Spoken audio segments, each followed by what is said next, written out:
Mira nada más que tiradero. Bueno, los que tenemos un taller pequeño por ahí sabemos que más tardamos en recogerlo que en lo que se vuelve a ensuciar o vuelve a quedar así de tirado.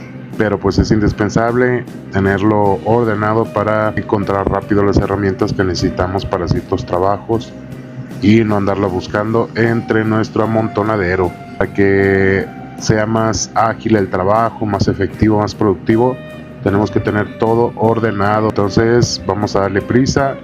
Tenemos varias chácharas allí acomodándolas, entonces vamos a darle. Saludos.